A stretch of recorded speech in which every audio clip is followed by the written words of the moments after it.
Anti corruption Punjab का आपसे क्या है मामलात हैं, क्योंकि वो कह रहे हैं कि उनकी वजह से ये रखा गया है दोबारा से। मैं तो किसी सरकारी पोस्ट पे कभी रहा भी नहीं, और ये मुकदमे की दुर्गत बन गई थी। वहां पे पूरी अदालत एंटी करप्शन वालों पे हंस रही थी।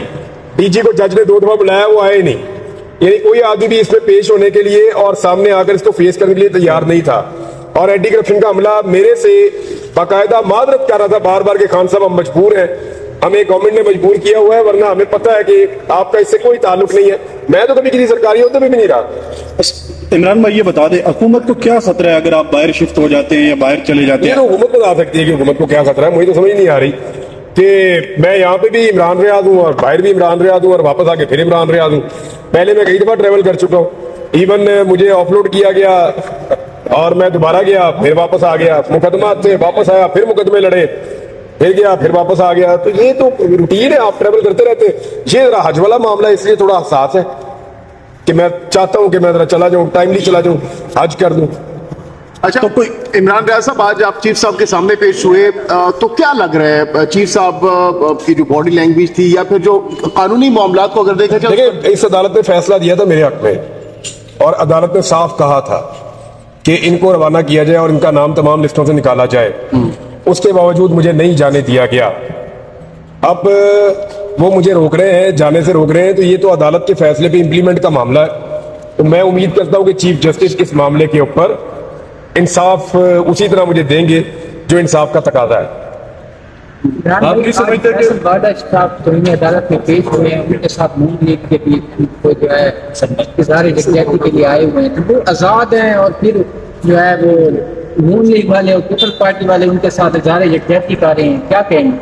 कोई भी आजाद वीडियो डेड कर दिया, सबको पता है, कोई भी आजाद नहीं है। सारे बंधे हुए हैं बेचारे, हाथों पैरों से बंधे हुए हैं, जबान से बंधे हुए हैं, दिमाग और सोच से बंधे हुए हैं, बहुत बुरी तरह कैद में है बेचारे। कोई आपको ऑफर दी जाती है कि आप बाहर ना जाएं किसी तरफ से? कोई यानी कौन ऑफर देगा, किसकी जरूरत है? कोई हुकूमत या कोई और लोग? नहीं, कोई नहीं, कोई ऑफर नहीं।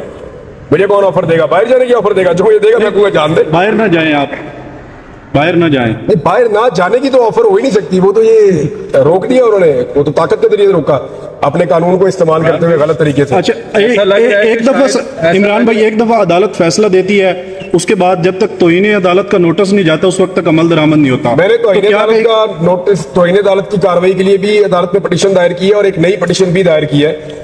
और मैंने पहले से बताया कि कौन कौन से मुकदमा था, सारी तफसीलात भी अदालत में दी हैं, और ये भी बताया कि मुमकिन तौर पे फर्दर ये क्या कर सकते हैं।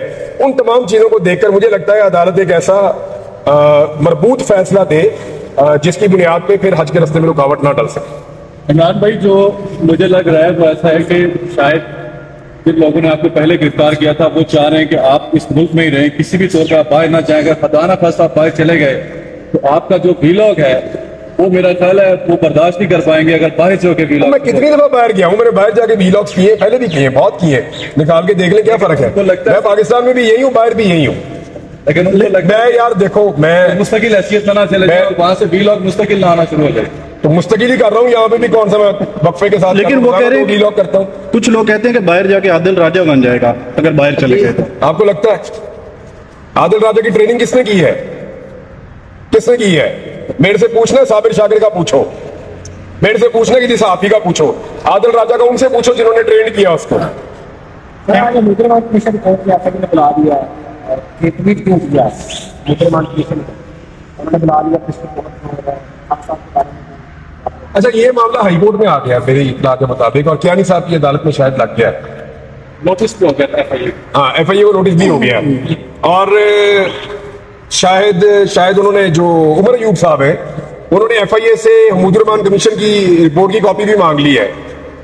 देखिए, ये वो मैटर है जिसको पाकिस्तान की रियासत कभी भी नहीं चाहती थी कि इसके ऊपर डिस्कशन हो, लेकिन अब इमरान खान के चक्कर में इसको भी अंडर डिस्कशन लाया जा रहा है। तो अब ये चीजें खुलेंगी कि एक्चुअली में मुजरिमान कमीशन क्या है, उसकी रिपोर्ट क्या है, वो किस तरह लिखी गई, किन हालात में लिखी गई, लोगों ने क्या क्या कहा, क्या रिकमेंडेशंस की, किस किस्म के हकायक थे, तो वो सारी चीजें सामने आएंगी। इमरान भाई, ये लोग थकते नहीं है इतना टारगेट कर करके हम लोगों? आपको कहाँ टारगेट किया? सर, आपके सामने हूँ मैं तो। आप एक्चुअली मेरे साथ आप मेरे साथ भी इदारे जैती कर रहे हैं सर, ये पार्ट ऑफ द गेम है। देखिए कभी उधर कभी इधर ये चलता ही रहता है जब से है, इसीलिए तो हम कहते हैं कि सबको अपनी डोमेन में रहना चाहिए, मुल्क में रूल ऑफ लॉ होना चाहिए। अच्छा, रात को आपने एक बच्चे के साथ इंटरव्यू भी दिया आपने उनको, तो आपने उनको कहा कि मैं वहां जाकर सबके लिए दुआ भी करूंगा, तो अपने मुखालिफिन के लिए भी दुआ करेंगे? मैं सबके लिए दुआ करूंगा, अल्लाह ताला सबको वो हदायत दे, कम से कम हदायत की दुआ तो की जा सकती है। इमरान भाई, ये जो जलसे हो रहे हैं, ठीक है, जब भी जलसा करते हैं खैबर पख्तूनख्वा, जब भी जलसा करते हैं खैबर पख्तूनख्वा, इससे क्या असर तासुर दिया जा रहा है कि पंजाब में वो कर नहीं सकते या आवाम को इकट्ठा नहीं कर सकते, या जो ये कर रहे हैं क्या पंजाब में अगर ये जलसे करे तो ज्यादा प्रेशर नहीं डाल सकते हुकूमत? मेरे ख्याल में खैबर पख्तूनख्वा में 1 मिलियन आदमी भी इकट्ठा करें कोई फर्क नहीं पड़ता। पंजाब में अगर 50,000 आदमी इकट्ठा करें तो उससे ज्यादा इम्पैक्ट है। तो ये पाकिस्तान तहरीक इंसाफ के सोचने की बात है, इतनी पसली तो एक पॉलिटिकल पार्टी में होनी चाहिए। इमरान भाई के खिलाफ तो नहीं बोल रहा, शहबाज शरीफ भी बात कर रहे हैं, तो आपके ख्याल में बावड़ा साहब क्या सोच रहे हैं? शहबाज शरीफ भी साथ जाए मेरे? एक होता है नादान दोस्त, वो ज्यादा प्रॉब्लमेटिक होता है दाना दुश्मन से। अच्छा इमरान भाई, अगर मौलाना जलसा करे, सख्त बात करते हैं, उनको इजाजत मिल जाती है, लेकिन पीटीआई को पंजाब और इस्लामाबाद में इजाजत नहीं मिल रही है, क्या वजह? देखिए मौलाना फजलुर रहमान जो है वो एंटी स्टेटस को नहीं है, तो जिस आदमी को आप कंट्रोल कर सकते हैं, जिस आदमी को आप खुश कर सकते हैं या उसको वापस राय रास्त पे ला सकते हैं या अपने तरीके से उसको मॉडिफाई कर सकते हैं, सिस्टम फिर उसके लिए थोड़ी सी गुंजाइश रखता है, और जो स्टेटस को का हिस्सा नहीं होता उसके लिए गुंजाइश कम होती है। इमरान भाई, ये बताइएगा कि आपने कहा कि मैं अपने मुखालिफिन के लिए भी दुआ करूंगा, तो सबसे टॉप पे ऐसा कौन है जिसके लिए आप दिल से दुआ करेंगे अल्लाह उसको हिदायत दे? या वो मेरे और अल्लाह का मामला है कि मैं क्या दुआ करता हूँ, लेकिन एक बात गारंटीड है कि मैंने कभी आज तक अपनी जिंदगी में किसी को भी बददुआ नहीं दी, और वो मैंने दी हिदायत की दुआ। लेकिन सबसे टॉप पे कौन है जिसके लिए हिदायत की दुआ करेंगे? सबके लिए, आपके लिए भी, मेरे लिए भी। अच्छा इमरान भाई, आखिरी सवाल बताइएगा कि जब आप वापस आए थे, आपने गुज़िश्ता रोज कहा कि जब मैं वापस आया तो मेरे चैनल की बोली लगाई गई, किसने बोली लगाई और कितनी बोली लगी आपके चैनल की?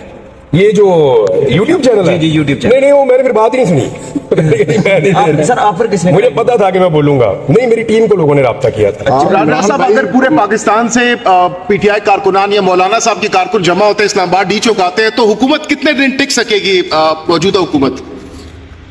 देखिए मौजूदा हुकूमत के पीछे से टेक हट जाए तो ये 15 दिन की हुकूमत है बस मैक्सिमम।